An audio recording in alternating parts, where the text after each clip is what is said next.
If it's Thursday, it's a tale of two political realities as more Republican-led states move to roll back access to abortion, even as more Republicans are defeated at the ballot box, perhaps due to it.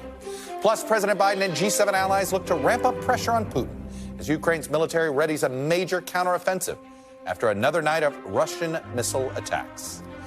And social media companies in the spotlight. The Supreme Court sides with Twitter and Google in a major case of whether their platforms were liable for their users' malicious content as Montana becomes the first state to totally ban the popular Chinese-owned app, TikTok.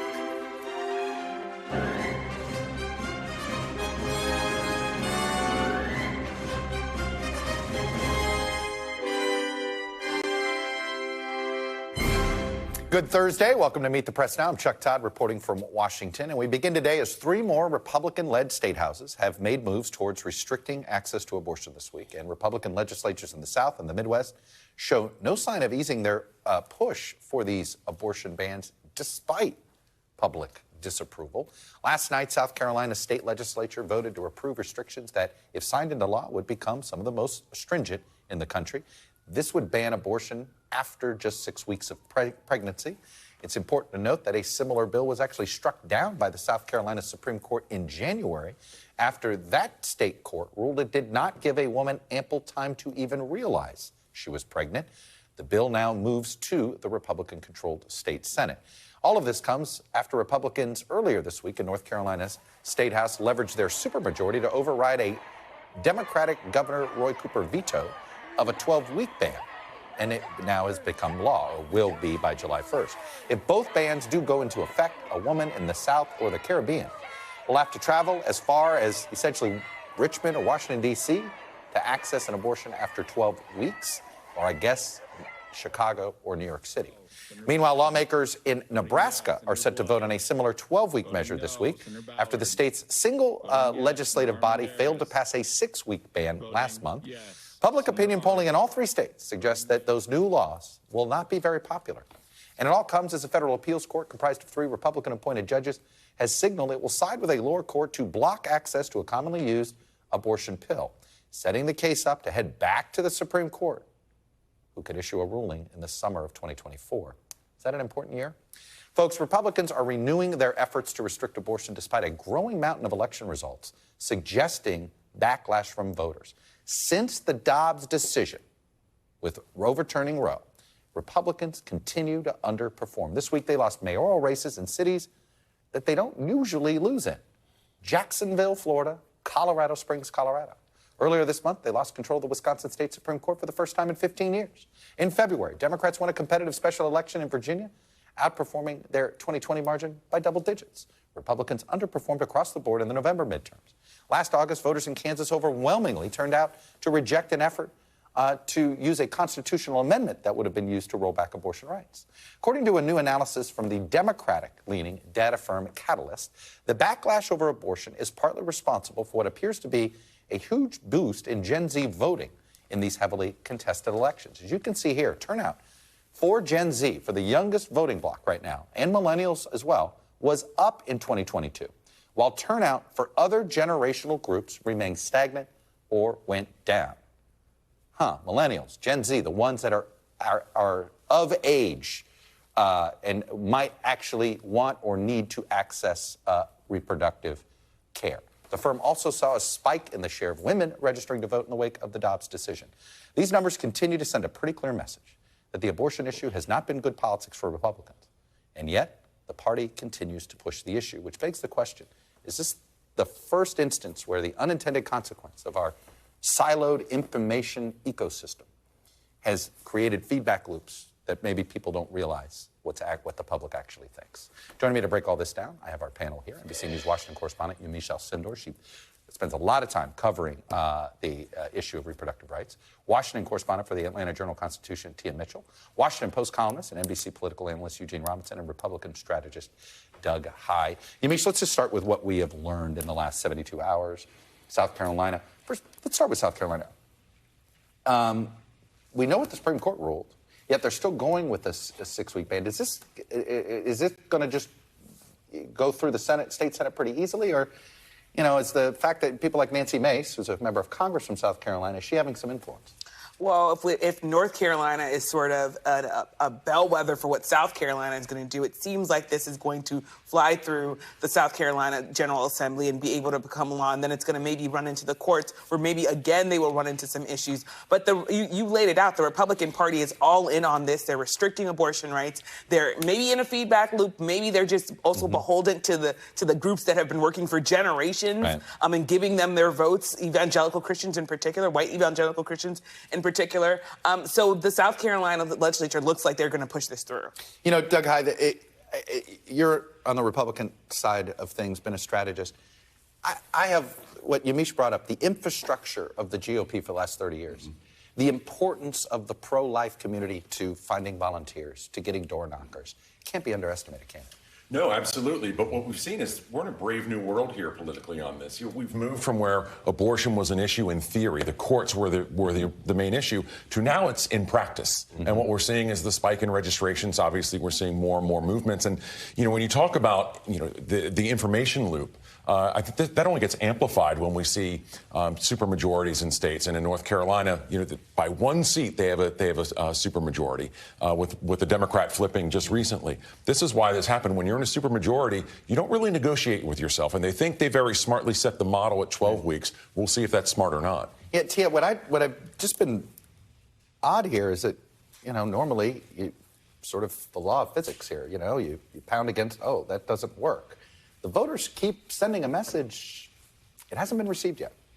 Well, I think Republicans are still, as Yamiche mentioned, they're thinking about their base, and their base, those white evangelical Christian voters, they are speaking to them with these abortion bans. Now, what the trouble has been with the Republican Party is they haven't found a way to make that work in a general election when they have to speak to a broader electorate. And you mentioned, for example, the Jacksonville mayor's race. I used to work in Jacksonville and very familiar with the candidates there. And quite frankly, that's what happened there. The Republican candidate never pivoted away from the culture wars, never pivoted away to a message that would resonate broader. And that cost him on Election Day. And I think we're going to continue to see that from Republican candidates if they don't find a message that speaks to people who aren't moved by the culture wars. Gene, I'm just sort of, and you know, you and I have been around a while, and so I guess you're probably also surprised that we hear from Republicans professionally, people like Doug and others are going, hey, this is not good politics. Yeah, right. You know, but you don't hear from ones that are going to be on the ballot saying that. No, you really don't. And again, they're all afraid of being outflanked on the right. And so they feel they have to go all the way on these issues like abortion and increasingly like guns that are, you know, how do you revitalize the Democratic Party in states where it had been left for dead? Right. The answer is this is how you do it. This is how you do it at a grassroots level, and you start seeing that show up in these municipal elections, you know, these state level elections. And I think you're just going to see more and more of it. They're going too far. I'm going to play something Nikki Haley said because she's both trying to be realistic, but at the same time, not give an answer on where she wants to go. So take a listen.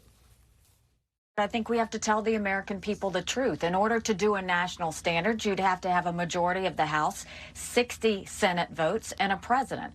We haven't had 60 pro-life senators in 100 years. So the idea that a Republican president could ban all abortions is not being honest with the American people, any more than a Democrat president could ban these pro-life laws in the states. So let's be honest with the American people and say, let's find national consensus. I guess the question I have, Yamiche, is what's the definition of a national consensus? What if I told you 65% of the country agreed that Roe v. Wade was a national consensus? Well, when she's talking about a national consensus, we have one, which is that in poll after poll, including in places like North Carolina, which just passed a new 12-week abortion ban, voters are saying they do not want more restrictions on abortion. So there is national consensus here. It's just not in favor of Republicans. That being said, it's interesting to hear Nikki Haley, who I will say has a lot of different conflicting views. She wants to talk about sort of being a child of immigrants without talking about other sort of consequences of slavery and race in general. So there are a lot of I think, messages that conflict when you look at Nikki Haley. But with this one, she's basically saying, if I could do that, if I could do a national ban on abortion, I would. But since I can't do that, let's try to find a middle ground. I don't know how that message is going to resonate with people. I don't understand what voters are going to do when they sort of really look at that. So it's confusing to me. This feels like the trap for Republicans here, Tia, which is, I think she's right. I think the country does want a national consensus. But I don't think Republicans are going to like what the national consensus is. Right. I think Republicans, again, they're only speaking to a very narrow percentage of Americans, and that's not going to work. And even Republican voters will say that many abortion bans go too far. But people like Nikki Haley, when they talk about, I would love to do a national ban, they're talking to a very specific Republican voter that doesn't want to hear anything other than no abortion. We don't want it even under the circumstances that many people would say, well, at least these exceptions, rape, incest, children being impregnated, young girls. So that's the problem that Republicans find, is that they know that they're not seeking the middle ground on here, but they're not really pivoting away from it. Doug Hyde, Ron DeSantis clearly has decided, I'm going to go to the right of Trump wherever I can, and abortion is a place that he can go to the right of Trump. It makes sense for Iowa. Ted Cruz won Iowa. Are largely on because he was viewed as the more traditional evangelical Christian conservative. It didn't get him any. No, and well, it's interesting. Ron DeSantis is a culture warrior when he wants to be, but sometimes doesn't want to be. And so he signed the bill, but he didn't really say a whole lot about it, and he never really waded much into the issue where he's gone after Disney. Obviously, there are the issues with books in Florida and all this. He's avoiding this issue as best he can. But he's not now. Now he wants to use it with Trump as a wedge. But you can't out-Trump on a lot of things. But Trump is saying, I'm responsible for all of them. 10 weeks, 20 weeks, 6 weeks. No, it was a brilliant answer. It actually was. That's where the politics remain on this. Trump is the OG. You can't. You're not going to out-Trump. You're not going to be a better Trump than Trump. Better in quotes. I go back. Bob Dole has the line from 1980. I ran because I thought voters wanted a younger Reagan. It just turned out they wanted Reagan. Yeah, exactly. And so, DeSantis, meanwhile, in his Disney fight today, Disney pulled out of $1 billion of investment in that they were going to make in timing. Disney World. Yeah, very interesting timing. Right before the announcement. I mean, I don't think that's an accident. This is not Bob Iger's first rodeo either. I have to say, especially is Disney now a Trump super PAC? It's incredible. I was reading that story, and the median income, the median salary was going to be $120,000. I'm from Florida. That is not normal to have $120,000. That's a good job. It's a good job in Orlando. Florida. So the idea that Ron DeSantis has picked this fight and that Disney said, well, we're going to bring back Bob. We're going to have him deal with this fight. It to me, it just shows that even with especially with young conservatives, who again go back to this idea of the Republican Party is not a party that wants to influence how private businesses are doing business. I don't see how that's going to work for him. But is it? I don't know. Is the conservative movement being remade, Doug? One thing, and we've seen this in the House government shutdown fights, 2013 especially, it's not about winning the fight. It's the eagerness to fight. You can throw as many punches as Fighting matters more than winning or losing. Absolutely. You don't have to land the punch or win the round as long as you say the word fight as often as possible. And I also think, to your point, some of it is just selling the fight, on conservative media. Look what I'm doing. Look what I'm doing. Look how I'm willing to go up against Disney and their woke culture. And so in a lot of ways, perhaps those people who are watching that messaging from very tailored conservative outlets, they're not going to believe that they're losing the fight against Disney. They think that DeSantis is showing Disney who's boss. And even if he doesn't, it's that he's willing to fight. And the thing I hear from Republican voters back home in North Carolina is, I just want somebody who's going to stand up and fight. Well, in Florida, I saw one report from the Villages, the huge retirement community, where there were people saying, rah, rah, go ahead, DeSantis. Give it to Disney. But not everybody lives in the Villages. Not everybody is over 65. Not everybody is that voter. Now, that Ron DeSantis, might get a lot of those voters. But I just don't know. What's been interesting is the way he's dealt with this announcement, Yamiche. First of all, I think we're on our 5th announcement that he's going to announce. Right? Look, this isn't the first time this stuff has done that, but he's constantly, I feel like, sending message to donors. Like they're constantly worried because donors are not. How many times have we gotten stories? Donors don't like the Disney stuff. Donors don't like. Boy, he's much more conservative than we thought he was. It seems like he's still testing the waters and testing the waters, but the waters aren't really getting warmer. They're just sort of lukewarm, and we're not sure if he's ever really going to get in. Well, you know what they say: the water's cold. If you just jump in, eventually it'll warm up, right? Hopefully for him, that's what he's hoping. Hope is not a strategy. No, it's not. No, it is. Tia, should we start asking about Brian Kemp? Well, I think on your beat? I think Brian Kemp is one of those people who it's not necessarily that he's aspiring, but if there are enough people in his ear saying there's a lane for you, I think he'll take it. But it's after DeSantis falters, right? He's sort of it's almost like he and Glenn Youngkin are in the bullpen. Right? Absolutely. I think I think he's also thinking, I might let them duke it out, in Trump's last stand, so to speak, but perhaps in 2028, then there may be a lane for a Governor Kemp. Well, there's another governor that is jumping in this race, and I bet you it's going to be news to some of you. The governor of North Dakota, Doug Burgum, and the last time he made some national news was during COVID when he was not one of those that said that he didn't have mandates, but he had to hold back tears because he didn't like the polarization around it, and all this. He was trying to be sort of this, he's a very conservative person, but a moderating personality. I guess come on in the water's lukewarm. There's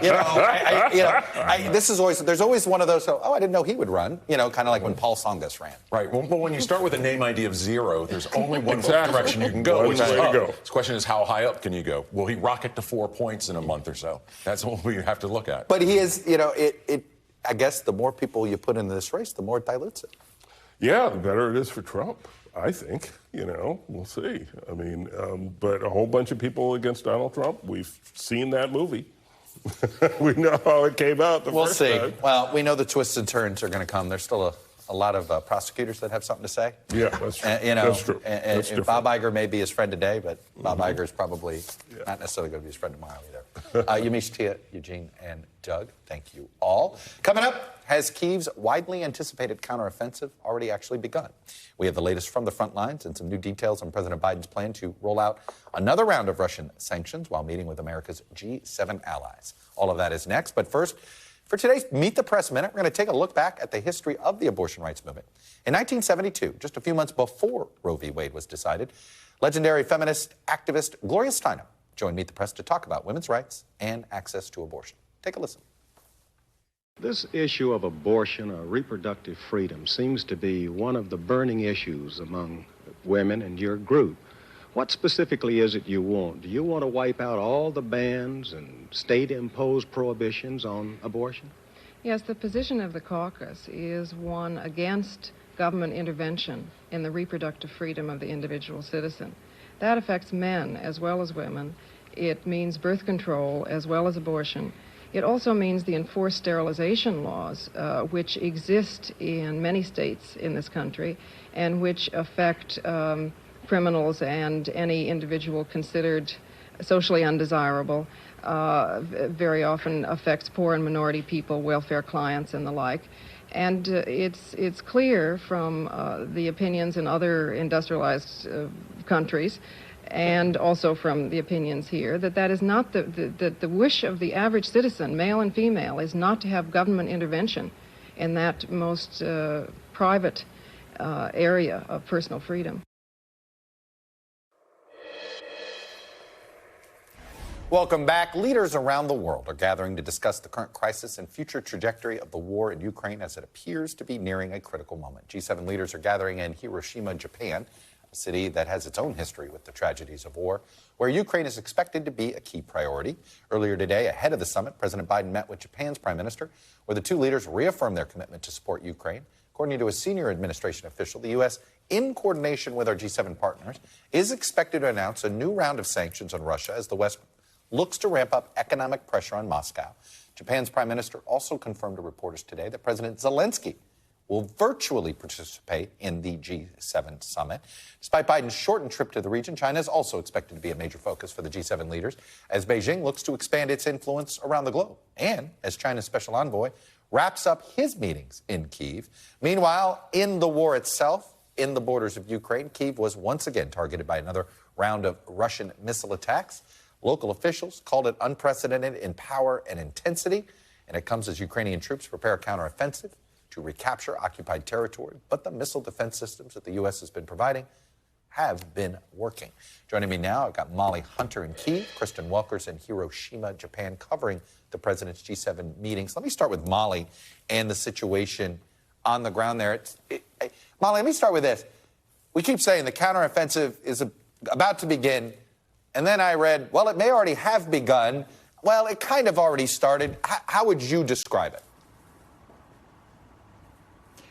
Yeah, well, Chuck, if you ask a Ukrainian official, as I've been doing all week, when is the counteroffensive going to begin? Are these advances that we are seeing in Bakhmut part of this counteroffensive? The reply that I have resoundingly got is we're not going to tell you necessarily when the counteroffensive is going to begin. President Zelensky was also asked this when he was in Europe last week. He was asked this very pointedly when he was standing next to UK Prime Minister Rishi Sunak. When is the counteroffensive going to be? Are you ready? And his response with a little bit of a smile was, we are ready. What we're seeing in Bakhmut, though, Chuck, are advances. We are hearing from the Ukrainians that they feel like they have the momentum, that they have made the biggest battlefield gains in months just in the last couple of days, whether that is a sign of things to come. But certainly when you look and when you talk to sources who are closer to the east than I am in Kyiv, it doesn't seem like there has been a massive movement of hundreds of kind of armored vehicles like we might have expected. And what can you tell us about the visit by the Chinese envoy? Well, we expected it. We didn't know exactly what was going to happen. We certainly didn't get invited to any kind of press conference. There was no readout, no pictures, no video until very late at night. Big picture from the Chinese is that he was on some sort of a listening tour, certainly. They put at the top of the line of their readout that Li Hui, who's the special representative for Eurasia, met with President Zelensky. In the Ukrainians' readout, they certainly didn't lead with the fact that he met with President Zelensky. They kind of dug down the fact that most of those discussions and the discussions that he had were at the minister level with the foreign minister here. But certainly a sign, certainly the door is open if you ask Ukrainian officials, and they said that in their readouts. It was positive that he was here. And even, Chuck, a couple of weeks ago, Secretary of State Tony Blinken was asked, is this positive? Could this be positive? Does China have a role in a mediation? And he said it could be very beneficial. No major headlines, but certainly a very high-profile, if quiet, visit at a time when President Zelensky is certainly courting friends, courting support, military and otherwise. Just by hosting them, though, I mean, isn't that, in some ways, Ukraine is at least signaling they're willing to talk if there's something to talk about? Yeah, not just willing to talk, and they certainly, I'm just looking down at the statement that we got from the president's office, the readout about that. I thanked China for its support of the sovereignty and territorial integrity of Ukraine. Very quickly after that, though, they said there would be no discussions with China or otherwise, of course, about giving up territory, about ceasing fire. They have a whole set of conditions, and certainly those will not bend depending on who's mediating, Chuck. All right, Molly Hunter on the ground for us in Kyiv. Molly, thanks for your reporting, and please stay safe. Let me move over across the globe to Kristen Welker, who is in Hiroshima. And Kristen, let me start with these new sanctions against Russia. When I think the public hears sanctions against Russia, they're like, okay, what's left? Don't we sanction them all the time? Do any of these work? What makes these sanctions more special? What makes them different? Well, Chuck, for one, you're absolutely right. There have already been about 10 rounds of sanctions so far. Russia is increasingly isolated. There's no doubt about that. The U.S. has imposed these sanctions in concert with its European allies and partners in this region as well. In terms of these latest round of sanctions, they're talking about really targeting its energy sector, its exports, so that could take a big bite. But, of course, the counter to that is that Putin has not been deterred so far, Chuck. And so the question becomes, when will they start to see the sanctions bear out in terms of Putin's actions? And so far, they haven't seen that. And so that's where the skepticism comes from. But there's no doubt that that is going to be one of the top issues here at the G7 summit. I spoke with NSC spokesperson John Kirby about this. He wouldn't get ahead of the announcement and give any specifics, but was quite clear that this is something that is going to be front and center, the possibility of a new round of sanctions, Chuck. Well, I know you had an exchange with him. Let's listen to that exchange. There is a renewed push by European allies to send F-16 fighter jets to Ukraine. Will the United States reassess its opposition, given that President Zelensky has said he needs these jets? President Biden said it was not on the table for now. It's not like we haven't had an open mind about this. The president is confident that the allies and our partners supporting Ukraine will continue to support Ukraine. That they all understand what's at stake here. Now, obviously, he takes the convening power of the United States seriously and his leadership of that effort seriously. But he's confident and optimistic that support will stay strong. So, Chuck, in that exchange, I was asking John Kirby about the fact that European allies, in addition to pushing for, yes, new sanctions, there is going to be this renewed push to send F-16 fighter jets, something that President Zelensky has been asking for. So you heard John Kirby's comments there, not closing the door on the possibility, but also not saying that that is something the U.S. is prepared to do right now. But let's take a step back, Chuck. We know that President Zelensky has asked for a range of military aid, some of which the U.S. has said it will not provide, and then it's changed course. For example, those Abrams tanks, the latest example of that. So could that happen in this instance? It's possible. We know, as you said at the top, President Zelensky is going to be addressing leaders here. He will undoubtedly ask again for those F-16 fighter jets, Chuck. And we have known he is personally incredibly persuasive. Just look at how Germany continues to step up their support of this war as well. Anyway, Kristen Welker on the ground. It's very early where you are in Hiroshima tomorrow. Kristen Welker, thank you. Up next, Montana just became the first state in America to enact legislation to totally ban TikTok. We'll have details on this drastic measure, what it means, including all the legal questions. Will it ever actually be implemented? That's next. You're watching Meet the Press Now.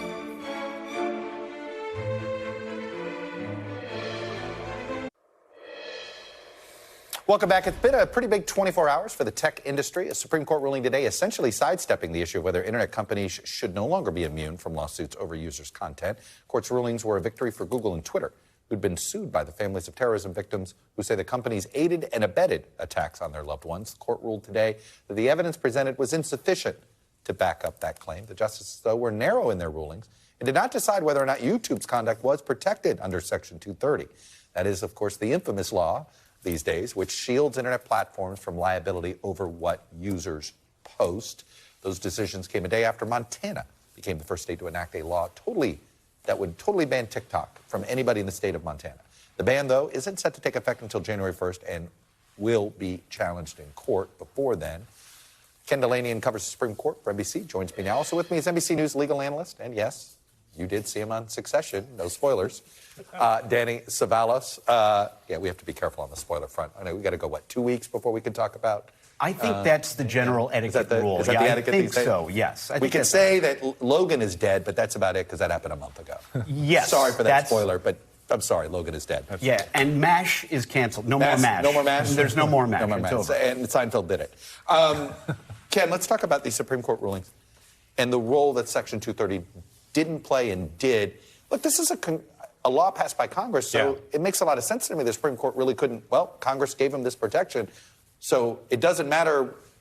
We don't know whether they were liable or not, but they have this protection. Is that how to interpret this? They didn't even really get to Section 230. The failure to state a claim essentially allowed them to not go to this question of does Section 230 protect this? But so it felt like it put off a reckoning because there's a lot of appetite in Congress to change the rules about this. That Section 230 is preventing legitimate claims against social media companies that are allowing a lot of bad stuff on their platforms, including, for example, there's lawsuits against Snapchat alleging that they are letting people deal fentanyl and killing Americans. And so, but it feels like the courts are saying, look, Congress, if you want to change this, you're going to have to pass the law. You have to pass the law. You know, it was interesting in one of these hearings on AI, Danny, Josh Hawley, a Republican senator from Missouri, when they were talking about different regulations, he's like, there's no better regulation than the courthouse. You as a lawyer, would you still be thinking about challenging 230 in the courts? Certainly, I mean, this decision doesn't change a thing about Section 230 because they never reach it. But if you are going to challenge it, I think it's an uphill battle. I mean, I don't agree with the idea that the courts are a place for regulation. I don't think the courts would agree with that. I think especially a conservative Supreme Court would not see its role as regulating. Sure, but if you open up for liability, you've essentially forcing self-regulation. Right, and we're also talking about the defense under Section 230 is one that dates back to 1996. Right. And certainly technology has advanced pretty significantly. I'm not so sure legislators in 1996 envisioned what we would be doing today, which is practically living online, living on social media, whether it be TikTok, Google, Facebook, YouTube, whatever the case may be. There were no algorithms back then that you even had to deal with. So if the court ever reaches Section 230, if a plaintiff pleads a claim that gets them to that affirmative defense, then some interesting things may happen. Is there even, could Section 230 pass today in this Congress? I don't think so. Yeah. With this kind of blanket immunity, because Congress, both Republicans and Democrats, have different kinds of beefs with social media. And the algorithm is key because, the idea behind Section 230 is that these are platforms, not publishers.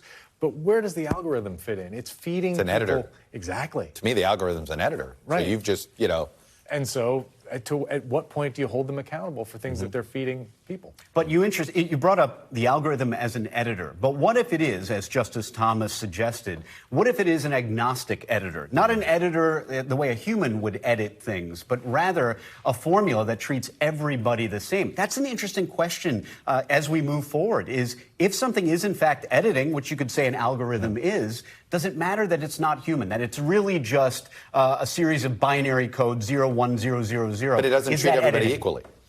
Well, because different people get treated differently depending on the algorithm. Does it matter then the philosophical question, does it matter if a robot is treating people differently rather than a human as an editor? The company programmed the robot. Exactly right. Yeah. Well, now we're getting into Skynet, right? Now we're getting into chicken and egg. The TikTok ban. Let me start with the lawyer here. Is this a simple First Amendment case and this thing gets tossed out pretty quick? Yes, plus. It will be challenged on First Amendment grounds. And I think one of the major issues is if you deny citizens of a state access to a platform, but it's a foreign platform, and that may be significant, but either way, if you deny them access to a platform for speech, does that implicate, not necessarily violate, does it implicate the First Amendment? And if it does, then there are a number of different analyses that have to be considered. Is it subject to strict scrutiny? There are several different tests that the court has announced that have been around for a long time. Is it subject to a very strict test, in which case it is likely to be invalidated? But beyond that, there may be another complaint, which is called the Dormant Commerce Clause. In other words, states cannot act in their own self-interest and burden interstate commerce. The problem is it's really hard to tell when a state is doing that or just enacting a regulation that is reasonable under the circumstances. But a general rule of thumb is if they're burdening interstate commerce in such a way that it's problematic, that it outweighs the benefit, it could get overturned. Then the question is, well, are they burdening other states or are they burdening a foreign company or a foreign country? We have different state laws on gambling apps. Yeah. So, and that's because of gambling, not necessarily the app. Now, that said, if you're in, perhaps I happen to know this, if you're in the state of Florida, which does not have these legal apps, I can access my app. I just can't make a bet. Right. I don't know if you can draw that distinction on TikTok. Oh, I could have the app, but I can't log into it.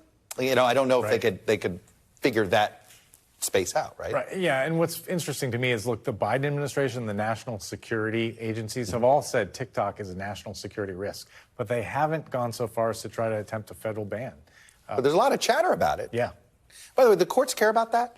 If there is, Montana is responding to what the federal government says is a threat.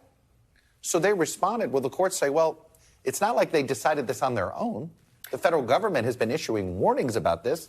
It's not banned yet, but they've been issuing warnings. Does that have any impact on the court's ruling? Maybe emotionally, maybe morally, but generally speaking, states are neither required to carry out federal policy, and probably the same is true that they cannot use it as a defense to an otherwise unconstitutional statute. They can't say, well, we passed this law to help the federal government. We see what they're doing. We get it. We're just here to help. In the same way, they can't apply or be forced to carry out federal policy, say, on immigration. The reverse is probably true. What is TikTok saying here? Because this the beginning of what's going to perhaps be a 50-state fight. Yeah, I mean, they are fighting aggressively, and they have a huge lobbying campaign right now saying, look, we're essential to American life. We're a fixture in a lot of They are areas. walking the line in this ad campaign. I'm a little uncomfortable that the Chinese government is using American soldiers to get you to like TikTok. Yeah. It's sort of the more you know, the more uncomfortable this ad campaign is. But it also does show how ingrained it's become in our society, particularly among young people. You have a new career? You mean as an artiste? Yeah? Or Yes. you want to come do the big board with us as well? I could, but apparently... I don't want to give away the... Right. Let's just say I may not be very good at the big board. That's the problem. Well, it sounds like you didn't have the NBC. What happens when you're playing around with the Warner Brothers world? You know, I need to go to Steve Kornacki's That's school. right. That's what I need. All right. Danny Savalas, Ken Delania, thank you both. After the break, a major security lapse. Congress is demanding information. The head of the Secret Service says she's livid after an intruder breached the home of President Biden's national security advisor. And the Secret Service was out front. The reporter who broke that story joins me next. You're watching Meet the Press Now.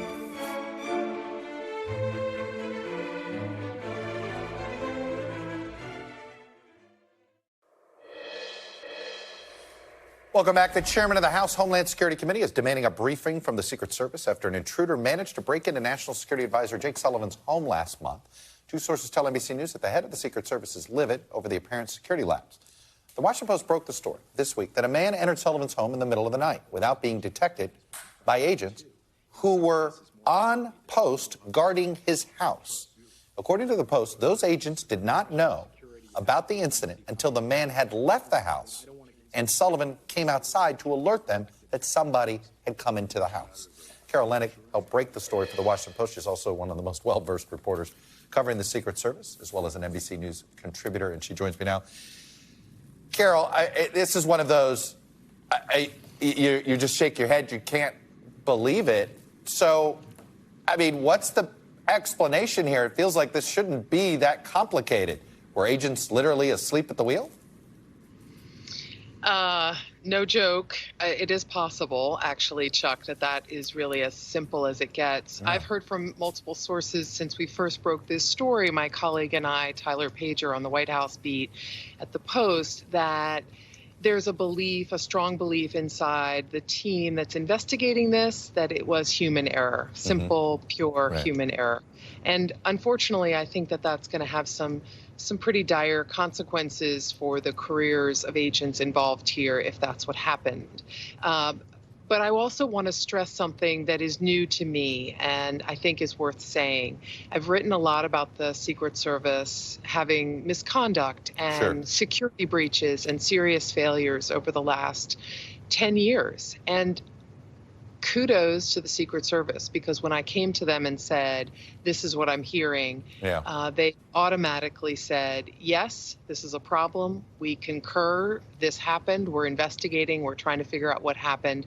And the director then confided to several of her deputies that she was beside herself with anger that this could have happened. So that's a change and something we should recognize here in the press, that the Secret Service is taking this very seriously and not trying to cover it up, which previous Secret Service agents have attempted to do in the past. So this is, look, the Secret Service mandate continues to expand. I mean, National Security Advisor was not a normally protected principle only every once in a while until the Iranians targeted John Bolton for assassination for his time at the Trump White House. Is this a case? Is this a resource-starved agency? Is the ramped-up security threats have never been greater on politicians, left and right? I can't help but wonder that this is not a contributor to this. It's such a profound point. I wish you would make it as often as you talk about this. The service struggled after 9/11 to keep up with its ever-expanding mission. But now what are they facing? They're facing a divided country where the Speaker of the House's home, now she wasn't protected by Secret Service, but it's emblematic of the issue. Paul Pelosi is attacked in his home because somebody has decided they want to get the speaker, somebody who doesn't agree with her politically and appears to be mentally unhinged as well. A member of Congress's staff, Jerry Connolly's staff, are attacked baseball bats the other day. The Capitol Police is recognizing that the division within the country has made things so taut, so fraught, that he's going to need millions more in dollars to protect members when they leave Washington, D.C. Mitt Romney, on the day of, in the days before January 6th, is traveling back for the certification of the election, the victory of Joe Biden as president, and is being alerted by his colleagues that there are threats on his life and threats on the life of other senior members of Congress. So there's no question that the division in our country is fueling a certain amount of risk, and the Secret Service obviously has to sit up and take notice of this. Yeah. Bolton being, an assassination target makes Jake Sullivan more vulnerable, makes basically everybody prominent and public more vulnerable. Look, you didn't bring it up. I know your shop and my shop. We both spend more on security than we did 5 years ago. It just is. This is a new frontier and a new paradigm that we all have to deal with. Carol Lennig from the Washington Post broke the story. Carol, terrific reporting and analysis as always. Thank you. Speaking of reporting, we have some new information this afternoon about Senator Dianne Feinstein's health. NBC News has learned the California Democrat suffered extensive complications from her case of shingles that sidelined her from work in Washington for months. According to a person familiar with the matter, Feinstein suffered from a syndrome where the virus spreads to the head and neck. She's also battled encephalitis, which is typically characterized by swelling around the brain. 89-year-old Feinstein returned to Congress this month after missing an extended period of time to start this session. When we've seen her on Capitol Hill, we've seen her in a wheelchair, and she's closely attended by Nancy Pelosi's oldest daughter, who serves as a staff aide. The New York Times, which broke the story of Feinstein's previously unknown diagnoses, wrote, "The grim tableau of her reemergence on Capitol Hill laid bare a bleak reality known to virtually everyone who has come into contact with her in recent days.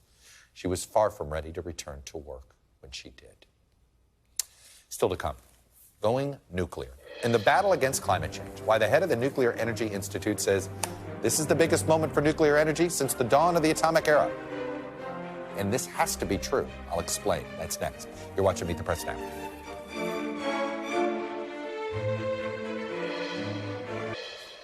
Welcome back. It has been 6 months since scientists announced a major breakthrough in what's been dubbed the holy grail of clean energy, nuclear fusion. In December, scientists at the Livermore National Laboratory announced they were able to get more energy out of the reaction than they put in. It was seen as a landmark moment with the potential to launch an entirely new field of clean energy. And while we're still likely decades away, at least, from the first nuclear fusion power plants, the breakthrough may have marked the beginning of a potential renaissance for the nuclear power industry. This March, the nation's first new nuclear reactor in nearly 7 years was linked to the grid in Georgia. Though the project was seriously over budget and behind schedule, it's now online. Lawmakers are betting big on nuclear power. With the Inflation Reduction Act, by the way, that energy bill and the bipartisan infrastructure law both have funneled billions in new funding to the industry in an effort to combat climate change, the all-of-the-above idea. Earlier this week, at a meeting of nuclear industry leaders here in Washington, Maria Korsnick, the president and CEO of the Nuclear Energy Institute, said that she believes this is the biggest moment for nuclear energy since the dawn of the atomic age. Well, joining me now is said person, the NEI president and CEO, Maria Korsnick.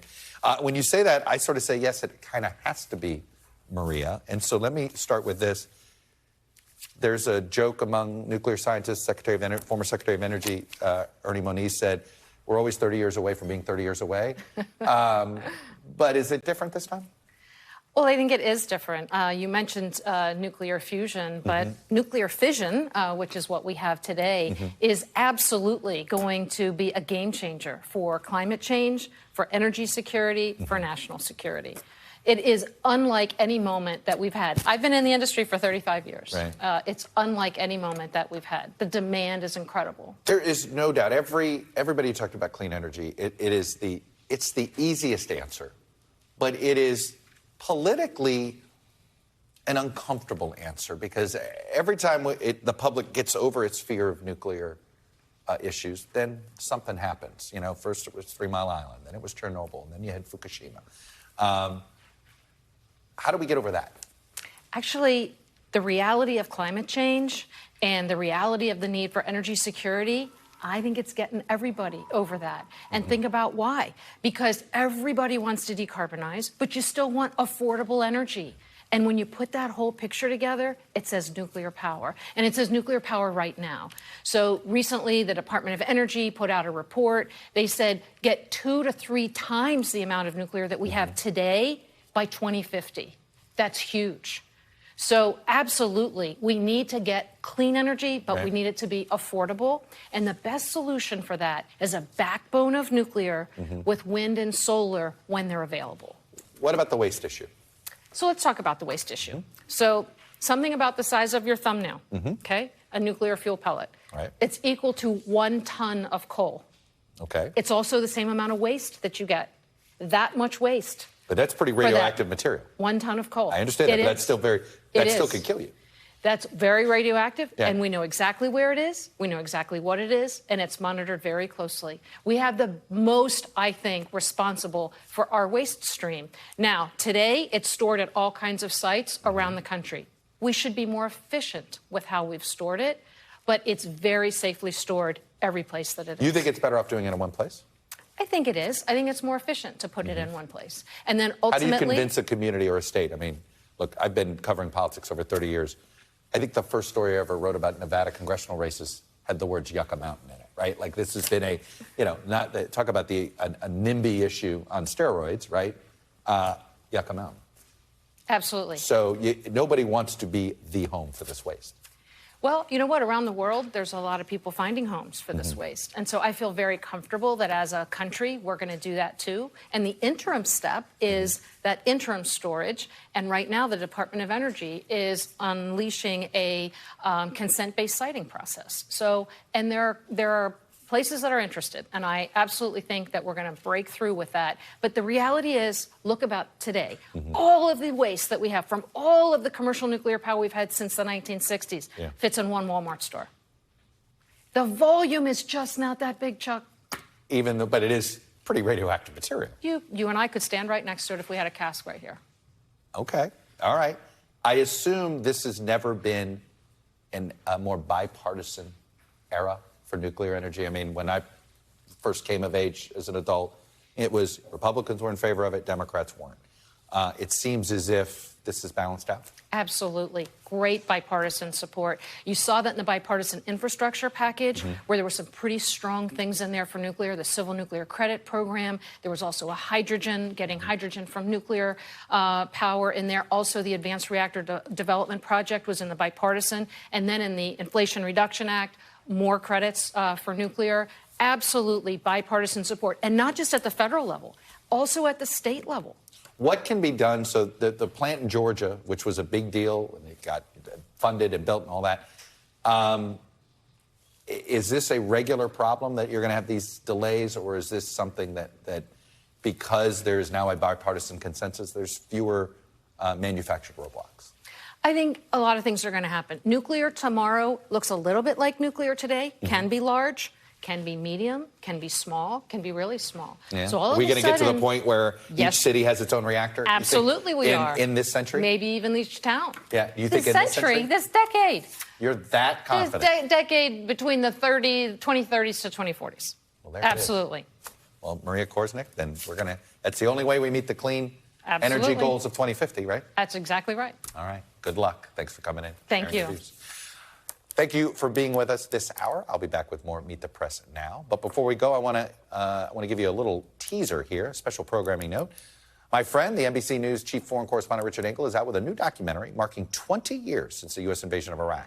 In Baghdad, he visited one of Saddam Hussein's former palaces. It's now a place for Iraqis to enjoy dinner and live music. Here's a sneak peek at his exclusive reporting. People in the outside, in the other countries, when they hear just Iraq, they think Iraq is just for war. Like everything is mess, everything is like a damage here. But no, come to Iraq and see the life in Iraq. Even my clothes, in the past years, I can't wear like that. I used to wear a hijab. Why did you change? This is me. This is who I am. I like to wear like this. I like my hair like this. I do what I want. I can drive now. In the past, I couldn't drive a car. It's people. People want to change. Life After War, Iraq, 20 years after the invasion, airs tonight at 10:30 Eastern, right here on NBC News Now. It is definitely worth watching. The news continues with Tom Costello, who's in for Hallie Jackson, and it begins right now. Thanks for watching our YouTube channel. Follow today's top stories and breaking news by downloading the NBC News app.